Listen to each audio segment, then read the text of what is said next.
Facebook page বা profile কিন্তু এখন প্রায় প্রত্যেকের কাছেই আছে, কিন্তু কিভাবে সঠিক নিয়মে সেখানে ভিডিও আপলোড করতে হয় এটা কিন্তু অনেকেই জানে না। এই কারণে কি হয়, ভিডিও আপলোড করার পরেও সেই ভিডিওতে কিন্তু ভিউজ আসে না। 2026 সালে এসে এই যে ফেসবুকে ভিডিও আপলোড করার যে নিয়ম রয়েছে সেটা কিন্তু অনেকটাই পরিবর্তন হয়েছে। আগে কি হতো যে নর্মালি ভিডিও আপলোড করলে সেই ভিডিওর মধ্যে কিন্তু ভালো ভিউজ চলে আসতো, আর এখন কি হয়েছে, আমরা যদি প্রফেশনাল ভাবে ভিডিওটাকে আপলোড না করি তাহলে সেই ভিডিওতে কিন্তু কখনোই ভালো পরিমাণে ভিউজ আসবে না, এবং যদি ভিউজ না আসে তাহলে কিন্তু আপনার ভিডিও কখনো ভাইরাল হবে না, এবং পেজ বা প্রোফাইল আপনার কখনোই কিন্তু মনিটাইজেশন হবে না, এবং আপনি কখনোই কিন্তু ইনকাম করতে পারবেন না। আজকের এই ভিডিওতে আমি আপনাদেরকে সম্পূর্ণ সঠিক যে প্রসেস রয়েছে সেই প্রসেসটা শেখাবো, যে কিভাবে আপনাকে ভিডিও আপলোড করতে হবে।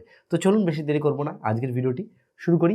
ফেসবুকে ভিডিও আপলোড করার কিন্তু 3টে মাধ্যম রয়েছে। আপনারা চাইলে ক্রোম ব্রাউজার থেকে ক্রিয়েটর স্টুডিও খুলেও ভিডিও আপলোড করতে পারেন। আপনারা চাইলে ফেসবুকের একটা ডেডিকেটেড অ্যাপ্লিকেশন রয়েছে যেটার নাম হচ্ছে মেটা স্টুডিও, সেখান থেকেও ভিডিও আপলোড করতে পারেন।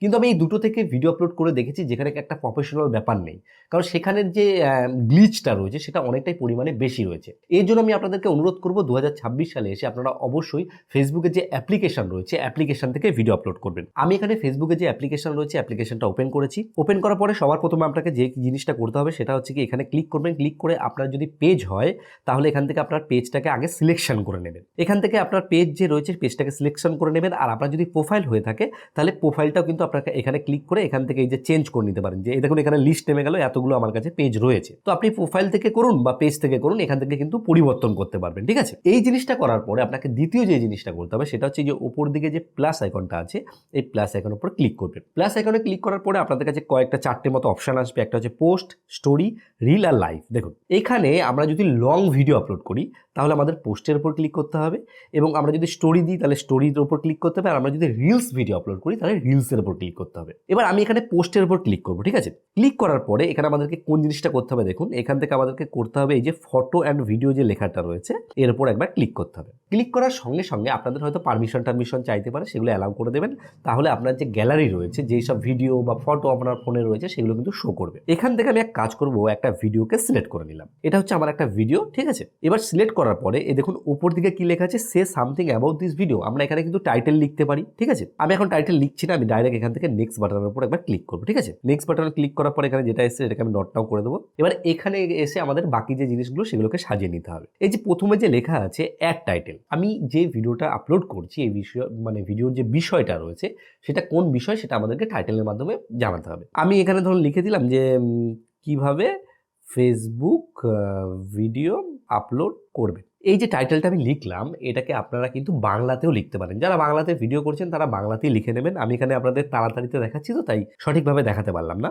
এরপরে আপনাদের দ্বিতীয় যে অপশন রয়েছে এখানে গিয়ে আপনারা এক কাজ করবেন, কিছু হ্যাশট্যাগ ইউজ করবেন। এই যে আমি যে ভিডিও আপলোডের ব্যাপারে বলছি তাহলে আমি দেবো যে ফেসবুক ভিডিও লিখলে দেখবেন অনেক আমাদের এখানে সাজেস্ট করবে। ঠিক আছে, এখান থেকে আপনাকে দেখে নিতে হবে যে আপনার যে ভিডিওটা রয়েছে সেই ভিডিও রিলেটেড আপনাকে কিন্তু হ্যাশট্যাগ ইউজ করতে হবে। ঠিক আছে, আমি এখানে দেখা গেল ভিডিও আপলোড লিখে দেখবো কোনো হ্যাশট্যাগ আছে নাকি, এখানে আছে, আমি এটা সিলেক্ট করে নিলাম। তো এইরকম হ্যাশট্যাগ আপনার 2, 3, 4টে, বেশি কিন্তু হ্যাশট্যাগ ব্যবহার করবেন না, তাহলে কি হয় যে ফেসবুকের চোখে এটা একটা কিন্তু স্প্যাম টাইপের হয়ে যায়। ঠিক আছে, এবার দেখা গেলো এই জিনিসটা আপনি কমপ্লিট করে ফেললেন। এরপরে মেন একটা জিনিস যেটা আপনাকে করতে হবে সেটা হচ্ছে এখানে দেখুন একটা কিন্তু গ্যালারি টাইপের চিহ্ন রয়েছে, এর উপর একবার ক্লিক করবেন। ক্লিক করে এই ভিডিওর উপর কিন্তু আপনি থাম্বনেল ইউজ করতে পারবেন। কারণ দেখুন থাম্বনেলটা অনেক গুরুত্বপূর্ণ একটা ব্যাপার। ভিডিওর যদি সামনে একটা ভালো থাম্বনেল দেওয়া হয় তাহলে সেই ভিডিওতে কিন্তু অনেকেই ক্লিক করে এবং সেই ভিডিও দেখার যে চান্স এটা কিন্তু অনেকটাই বেড়ে যায়। এবার এখান থেকে আমরা থাম্বনেল কি করব, যে আমরা চাইলে কোনো ফ্রেমকে স্পেসিফিক থাম্বনেল হিসেবে ব্যবহার করতে পারি, তাছাড়াও আমরা গ্যালারি থেকে কোনো ফটোকে থাম্বনেল হিসেবে তৈরি করতে দিয়ে দিতে পারি। আমি এখানে প্লাস গ্যালারিতে ক্লিক করব, দেখা গেল এই ফটোটা দিয়ে দিলাম। ঠিক আছে, এই ফটোটা দেওয়ার পরে এখানে সেভ যে বাটন রয়েছে এর উপর ক্লিক করব। এবার আপনারা হয়তো ভাবছেন এই ফটোটা পুরো দেখা যাচ্ছে না, এটা আপলোড করার পরে এটা কিন্তু সম্পূর্ণ সঠিকভাবেই যারা দেখবে তাদের কাছে পৌঁছে যাবে। ঠিক আছে, এই জিনিসটা করার পর এখানে শেয়ার যে গ্রুপ রয়েছে, যে আপনি যদি মনে করেন এই ভিডিওটা কোনো গ্রুপে শেয়ার করতে চান, এটা এখন আমাদের কোনো প্রয়োজন নেই। তারপর হচ্ছে অ্যাড টু প্লে লিস্ট, মানে আপনি যদি প্লে লিস্ট করে করে ভিডিও আপলোড করতে চান তাহলে এটা ব্যবহার করতে পারেন। দেখা গেল আপনি কোন স্পেসিফিক কোথাও ট্যুরে গেছেন, তাহলে একটা প্লে লিস্ট বানালেন এবং সেই প্লে লিস্ট সিলেক্ট করে অনেকগুলো ভিডিও আপলোড করলেন, অনেকটা সিরিজের মতো। এটাও কিন্তু এখন আমাদের কোনো প্রয়োজন নেই।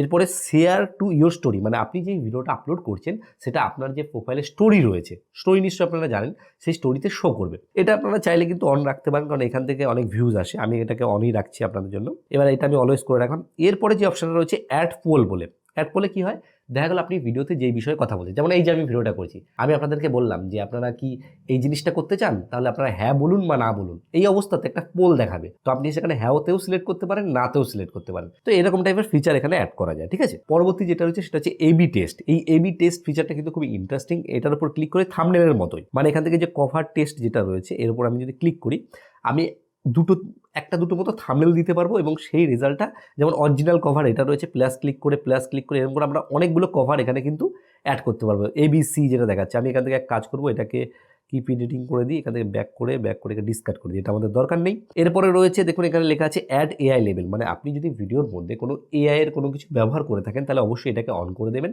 তাহলে জিনিসটা খুব ভালো হবে, ঠিক আছে। এরপর রয়েছে বুস্ট পোস্ট, এটা আমাদের কোনো প্রয়োজন নেই। এরপরে রয়েছে হু ক্যান সি দিস, এটা কিন্তু অবশ্যই আপনাদেরকে পাবলিক রাখতে হবে, কারণ এটা যদি আপনি পাবলিক না রাখেন সেক্ষেত্রে আমি যখন এখান থেকে যে নিচে লেখা আছে না শেয়ার নাও, এই শেয়ার নাও ক্লিক করলে কিন্তু পাবলিক দেখতে পাবে না। এখান থেকে যদি আমি ক্লিক করে দেখা গেল আমি অন্য কিছু করে দিই, আরও অনেক সিস্টেম রয়েছে, এই যে অডিয়েন্সের যে ব্যাপারগুলো রয়েছে সেগুলো আমরা যদি চেঞ্জ করি তাহলে কিন্তু হবে না, এখানে আমাদের অবশ্যই পাবলিক রাখতে হবে। তারপরে একটা অপশান রয়েছে, সেটা হচ্ছে কি শিডিউল আর কি অপশান। সেটা হচ্ছে আমি দেখা গেল মনে করলাম এই যে ভিডিওটা আমি আপলোড করছি, এই ভিডিওটা একটা স্পেসিফিক টাইমে আপলোড হবে, দেখা গেল আজকে বিকেল 4টের সময় আপলোড হবে বা কালকে সকালে আপলোড হবে। তো আমরা এখান থেকে কিন্তু টাইম সিলেক্ট করতে পারবো, যেখানে ক্লিক করে আমরা কোন ডেটে হবে সেটাকে সিলেক্ট করে নিলাম, কোন টাইমে হবে সেটাকে আমরা সিলেক্ট করে নিলাম। সেটা করলে কিন্তু সেই টাইমে এটা অটোমেটিক আর কি আপলোড হয়ে যাবে, ঠিক আছে। আমি এখান থেকে এটা ডিসকাস করছি, আমাদের দরকার নেই। এরপরে যে অপশনটা রয়েছে সেটা হচ্ছে গিয়ে এখানে ক্লোজেড ক্যাপশন, মানে আমরা যদি ভিডিওর মধ্যে ক্যাপশন দিতে চাই, ঠিক আছে, তাহলে কিন্তু এটা দিতে পারি। আমি এখানে ক্যাপশনটা অফ রাখবো। কি হয়, অনেক সময় অনেকের ইরিটেশন হয় যে একটা ভিডিও হচ্ছে তার নিচে সবকিছু লেখা আসছে, তো এটাকে আমি অফ রাখছি, আপনারাও চাইলে অফ রাখতে পারেন। এরপরে নিচে যে শেয়ার নাও বাটনটা রয়েছে এর উপর যদি আমি একবার ক্লিক করি, ঠিক আছে, তাহলে সঙ্গে সঙ্গে এই ভিডিওটা দেখুন এখানটা করে দেখাচ্ছে এই যে পোস্টিং হচ্ছে, ঠিক আছে। এটার পরে আপনাকে কিন্তু কিছুক্ষণ অপেক্ষা করতে হবে, কারণ সঙ্গে সঙ্গে কিন্তু পোস্টিং হবে না। এটা পুরোপুরি নির্ভর করছে আপনার যে ভিডিওটা রয়েছে এই ভিডিওটার লেন্থ কতটা রয়েছে। যদি ভিডিও অনেক বড় হয় তাহলে আপনাদের সময় অনেকক্ষণ বেশি লাগবে, আর আপনার যদি ভিডিও অনেক ছোট হয় তাহলে সঙ্গে সঙ্গেই কিন্তু এখানে পোস্টিং হয়ে যাবে। তো এখানে দেখুন পোস্টটা কিন্তু হচ্ছে, ব্যাপারটা কিন্তু খুবই সহজ, আপনি কিন্তু খুব সহজেই পোস্ট করতে পারেন। এখানে আমি আরেকটা জিনিস আপনাদেরকে শেয়ার করব, অনেকে বলে যে এই মেথডটা দিয়েও আপলোড নাকি করা যায়। সেটা হচ্ছে কি, এখানে আমরা চলে আসবো, চলে আসার পরে সার্চ করব, এখান থেকে আমি লিখবো পুরো মেটা স্টুডিও ক্রিয়েটর বলে, ঠিক আছে। তাহলে এই অ্যাপ্লিকেশনটা চলে আসবে, আপনারা ইনস্টল করে নেবেন, এখান থেকে ওপেন করবেন। এই অ্যাপ্লিকেশনের দ্বারা আপনারা একটা কাজ করতে পারবেন, সেটা হচ্ছে গিয়ে আপনার যত পেজ রয়েছে সেগুলোকে আপনারা ভালো করে কিন্তু অপটিমাইজ করতে পারবেন এবং দেখতে পাবেন আপনারা কেমন রিচ পাচ্ছেন সব কিছু। এই ডান দিকে উপরে ক্লিক করে আপনার যে পেজগুলো রয়েছে সেগুলো আপনি দেখতে পাবেন।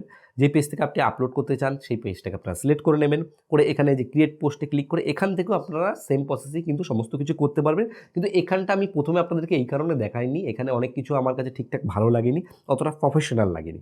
কিন্তু এটাকে আপনারা এই কাজে ব্যবহার করতে পারেন যে আপনারা যেগুলোকে পোস্ট করলেন তার ডিটেলসগুলো এখান থেকে আপনারা কিন্তু দেখতে পাবেন। তো এটা আমার একটা ভ্লগ পেজ যেখানে আমি সমস্ত কিছু আপলোড করেছিলাম।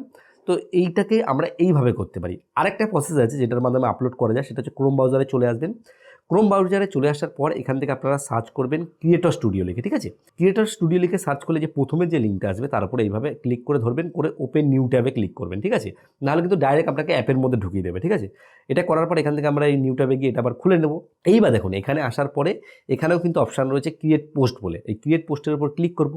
ক্রিয়েট পোস্টের উপর ক্লিক করলে এখানে দেখুন কিছুক্ষণ ঘুরবে, ঘোরার পর এখান থেকে দেখুন অ্যাড ভিডিও, অ্যাড ফটো, ঠিক আছে। এখানে আমি অ্যাড ভিডিওর উপর ক্লিক করে আপলোড ফ্রম ডেস্কটপে সিলেক্ট করবো এবং আমি যেই ভিডিওটা আপলোড করতে চাই সেই ভিডিওটাকে এখান থেকে সিলেক্ট করে নেবো। এবার সিলেক্ট করার পর এখানে দেখুন ডান দিকে কিন্তু এখানে দেখাচ্ছে ভিডিওটা আপলোড হচ্ছে, ঠিক আছে। এবার কিছুক্ষণ সময় নেবে, এখানেও সেই আগের মতো করে আপলোড হবে এবং আপলোড হওয়ার পর এখানেও আমরা সমস্ত কিছু লেখার পর নিচের দিকে এক জায়গায় আপনারা অপশান পেয়ে যাবেন পাবলিশ বলে। দেখুন এখানটা করে ভালো করে দেখুন একটা পাবলিশ বলে অপশান রয়েছে। এই পাবলিশ অপশানের উপর ক্লিক করলে এখান থেকেও কিন্তু পাবলিশ করতে পারবেন। কিন্তু আমি আপনাদেরকে প্রথমে অ্যাপ্লিকেশন কেন দেখালাম, কারণ অ্যাপ্লিকেশন থেকে এই 2026 সালে সঠিকভাবে আর কি আপলোড করা যাচ্ছে, যেখানে আমরা অপশানটা তুলনামূলক বেশি পাচ্ছি। তো আশা করি আপনারা সম্পূর্ণ ব্যাপারটি বুঝতে পেরেছেন। যদি আপনাদের এই ভিডিওটি ভালো লাগে অবশ্যই একটা লাইক করবেন। লাইক করলে কি হয়, এই যে ভিডিও তৈরি করার উৎসাহ এগুলো বাড়তে থাকে এবং বন্ধুকে শেয়ার করুন, শেয়ার করলে তাদেরও কিন্তু এই জিনিসটা শেখা হয়ে যাবে। আর ভিডিও শেষে বরাবর যে কথাটা বলি, আপনারা সুস্থ থাকুন, ভালো থাকুন, লাল বাংলা টিভি চ্যানেলের সাথে সদা সর্বদা জুড়ে থাকুন।